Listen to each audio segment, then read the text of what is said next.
বাংলাদেশের ক্ষমতাচ্যুত প্রধানমন্ত্রী ও আওয়ামী লীগ সভাপতি শেখ হাসিনা বলেছেন, নিজের এবং ছোট বোন শেখ রেহানার জীবন বাঁচাতেই আত্মগোপনের পথ বেছে নিয়েছিলেন। তার দাবি, বৈষম্য বিরোধী আন্দোলনের সময় পুলিশের গুলিতে মুগ্ধ ও আবু সাইদের মৃত্যু হয়নি, এটা ছিল সম্পূর্ণ পরিকল্পিত হত্যা। নিউ ইয়র্ক মহানগর আওয়ামী লীগের 16 ডিসেম্বর বিজয় দিবস উদযাপন অনুষ্ঠানে দলীয় নেতৃবৃন্দের সাথে সরাসরি ফোনে এসব কথা বলেন শেখ হাসিনা। বিস্তারিত রিপোর্টে। ছাত্র জনতার বৈষম্য বিরোধী গণ আন্দোলনের মুখে গত 5 আগস্ট তৎকালীন প্রধানমন্ত্রী শেখ হাসিনা আত্মগোপনে চলে যাওয়ার পর থেকেই প্রতিনিয়ত দেশে ও প্রবাসে আওয়ামী লীগ নেতৃবৃন্দের সাথে বিভিন্ন সময় মুঠোফোনে আন্দোলন নিয়ে নতুন নতুন বক্তব্য দিয়ে চলেছেন। যারা নিজেদের বুকে রক্ত দিয়েছে, যারা মুক্তিযুদ্ধে অংশগ্রহণ করে একটা অঙ্গহানি হয়েছে, পঙ্গু হয়েছে, কত পরিবার তাদের জীবন দিয়ে গেছে, তারা সেইভাবে যদি যুদ্ধ না করত তাহলে এই দেশ কি স্বাধীন হতো? আজকে বাংলাদেশ স্বাধীন, আমাদের পতাকা, আমাদের সকলে প্রবাসীরা পাসপোর্ট পাচ্ছে, দেশে বিদেশে কাজের সুযোগ পাচ্ছে, বিদেশে যেতে পারছে। আজকে এই মুক্তিযোদ্ধাদের অবদান নিয়ে তো সম্ভব। রোববার সন্ধ্যায় ওজন পার্কে নিউ ইয়র্ক মহানগর আওয়ামী লীগ আয়োজিত সভায় শেখ হাসিনা টেলিকনফারেন্সে বক্তব্য রাখেন। সভায় যুক্তরাষ্ট্র আওয়ামী লীগের সভাপতি ডক্টর সিদ্দিকুর রহমান সহ ডাক্তার মাসুদুর রহমান, রফিকুর রহমান, ইমদাদ চৌধুরী, ইমদাদ হক ভূঁইয়া প্রমুখ উপস্থিত ছিলেন। ক্ষমতাসীন ডক্টর ইউনূস সরকারের সময় বাংলাদেশে হত্যা, মানবাধিকার লঙ্ঘন এবং দ্রব্যমূল্যের ঊর্ধ্বগতির কথা বলে শেখ হাসিনা বলেন, তার শাসনামলে বাংলাদেশের মানুষ সুখে শান্তিতে ছিল বলেও দাবি করেন।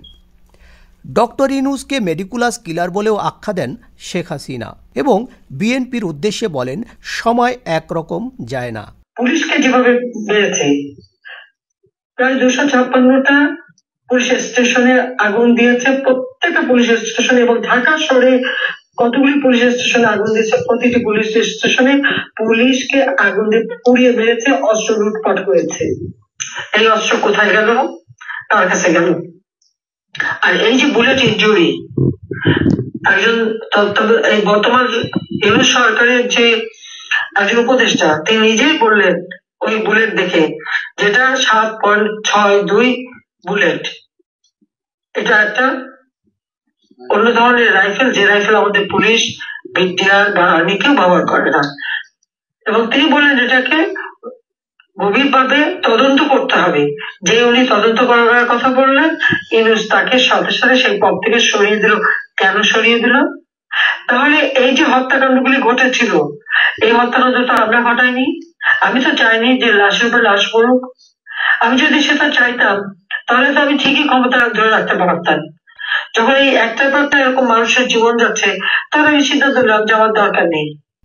এদিকে সভায় নিউ ইয়র্ক মহানগর আওয়ামী লীগের নেতৃবৃন্দ বলেন, আওয়ামী লীগ সরকারের শাসনামলে 21শে আগস্ট গ্রেনেড হামলা মামলার আসামিদের ছেড়ে দিয়ে অন্তর্বর্তীকালীন সরকার মানুষের মনে নেতিবাচক প্রশ্নের জন্ম দিয়েছে, যা আওয়ামী লীগ কোনোভাবেই সমর্থন করে না।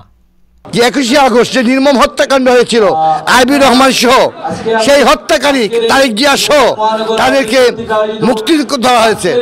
আপনারা জানেন ইতিহাসের নির্মম হত্যাকাণ্ড, যেখানে গ্রেনেড দিয়ে হত্যা করা হয়েছিল 28 জনকে, সেই হত্যাকারী আজকে মুক্তি পেয়েছে। আমি মনে করি সেই 71-এর দূষণ আলবদর রাজাকার আলসাম সেই ইউনূসগণকে অতি শীঘ্রই আমাদের পতিত করতে হবে। ওই শগুনগুলো 1971 সালের যুদ্ধের সময় আমাদের বিরোধিতা করেছে।